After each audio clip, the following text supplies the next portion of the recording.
Assalamualaikum warahmatullahi wabarakatuh. Saya di sini dari kelompok 11 atas nama Nafisatul Fikriyah U 2019-2045 yang akan sedikit menjelaskan tentang sejarah pertumbuhan dan perkembangan ilmu fikih. Sejarah pertumbuhan fikih Islam. Pertumbuhan fikih Islam sampai sekarang dapat dibedakan kepada beberapa periode. Yang pertama yakni periode Rasulullah, yaitu periode insya dan takwin atau pertumbuhan dan pembentukan yang berlangsung selama 22 tahun dan beberapa bulan, yaitu terhitung sejak dari kebangkitan Rasulullah tahun 610 Masehi sampai dengan kewafatan beliau pada tahun 632 Masehi. Sejarah pertumbuhan hukum Islam di masa Rasulullah berdasarkan wahyu yang Allah turunkan kepada Nabi Muhammad SAW melalui malaikat Jibril secara berangsur-angsur yang dimulai dari Mekah dan diakhiri di Madinah. Kalau belum turun ayat Al-Quran mengenai sesuatu masalah, maka Nabi mengadakan ijtihad yang mendalam, sehingga akhirnya ijtihad beliau sesuai dengan ayat Al-Quran yang diturunkan kemudian. Berarti ijtihad Rasul dan sunnahnya tidak ada yang berlawanan dengan wahyu Allah. Di samping Nabi sendiri adalah sebagai sumber hukum, sebab segala sesuatu yang dilakukan Nabi adalah contoh yang baik bagi umatnya. Dan yang kedua, yakni periode sahabat, yaitu periode tafsir dan takmil atau penjelasan dan penyempurnaan yang berlangsung selama 90 tahun kurang lebihnya, yaitu terhitung mulai awal kewafatan Rasul pada tahun 11 Hijriah sampai dengan akhir abad pertama Hijriah, yakni pada tahun 101 Hijriah atau 632 sampai 720 Masehi. Pertumbuhan hukum Islam pada masa sahabat adalah karena Nabi telah meninggal.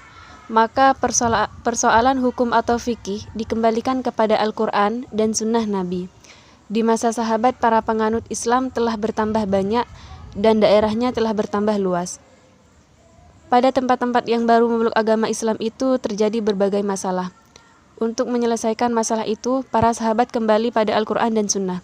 Apabila masalah hukum atau fikih tidak dijumpai penyelesaiannya di dalam Al-Quran dan Sunnah Nabi, maka para sahabat mengadakan ijtihad yang mendalam, dan hasil dari ijtihad para sahabat dapat dipercaya dan menjadi sumber hukum syara atau fikih Islam.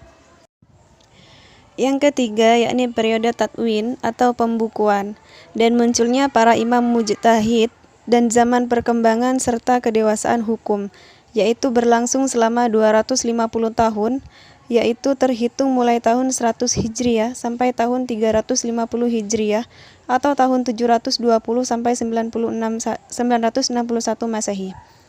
Pada saat ini adalah zaman kemajuan di bidang hukum Islam. Ini disebabkan banyaknya masalah-masalah hukum yang harus diselesaikan yang terjadi pada beberapa daerah Islam yang meluas itu. Para tabi'in di masa ini banyak yang berijtihad, sehingga mereka menjadi mujtahid besar dalam Islam.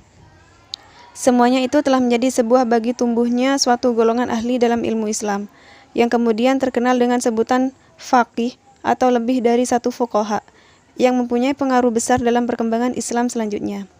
Di antara mujtahid yang terkenal itu adalah yang pertama, Imam Abu Hanifah, seorang alim keturunan Persia, lahir di Basrah tahun 80 Hijriah atau 699 Masehi. Bekerja di Kufah dan meninggal tahun 150 Hijriah atau pada tahun 767 Masehi. Abu Hanifah terkenal sebagai ahli al-rayu.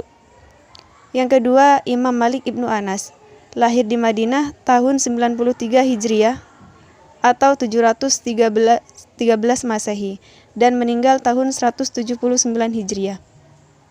Imam Malik terkenal sebagai ahli hadis.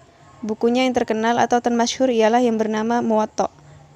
Selanjutnya, ada Imam Muhammad ibnu Idris al-Syafi'i yang dilahirkan di Palestina tahun 150 Hijriah dan meninggal pada tahun 204 Hijriah di Mesir. Beliau adalah pendiri mazhab Imam Syafi'i, terkenal seorang yang besar jasanya, terutama bukunya yang terkenal sampai sekarang ialah Al-Um. Buku inilah yang menjadi dasar ilmu yang dikembangkannya bernama Usul al-Fiqih. Yang terakhir yakni ada Imam Ahmad bin Hambali, lahir di Baghdad tahun 164 Hijriah dan meninggal tahun 241 Hijriah. Ia terkenal sebagai ahli hadis. Bukunya yang terkenal bernama Musnad Ahmad Ibnu Hambal yang berisi 30.000 hadis. Beliau adalah pendiri mazhab Hambali. Selanjutnya, yakni periode taklid, yaitu periode kebekuan dan statis yang berlangsung mulai pertengahan abad 4 Hijriah atau 351 Hijriah dan hanya Allah yang mengetahui kapan berakhirnya periode ini. Periode taklid lahir pada abad keempat Hijriah, tahun ke-12 Masehi, yang berarti sebagai penutupan periode ijtihad atau periode tadwin atau pembukuan. Mula-mula masa kemunduran dalam bidang kebudayaan Islam, kemudian berhentilah perkembangan hukum Islam atau fikih Islam. Sebelum periode taklid dikenal dengan masa periode ijtihad. Pengertian ijtihad secara sempit menurut Imam Syafi'i ialah ijtihad dengan qiyas. Ijtihad itu menjalankan qiyas terhadap sesuatu hukum kepada hukum yang lainnya. Selanjutnya saya akan menjelaskan sedikit tentang perkembangan ilmu fikih. Dr. Abdul Wahab Khalaf yang wafat pada tahun 1956 Masehi membagi periodisasi perkembangan fikih dalam 3 babak, yakni periode pertama saat Nabi Muhammad SAW masih hidup, periode kedua pada masa sahabat saat Nabi sudah tiada, dan periode ketiga pada masa tabi'in dan pada para imam mujtahid. Periode pertama adalah pada masa Nabi Muhammad SAW masih hidup. Pada dasarnya, hukum atas suatu perbuatan sudah terbentuk sejak zaman Rasulullah.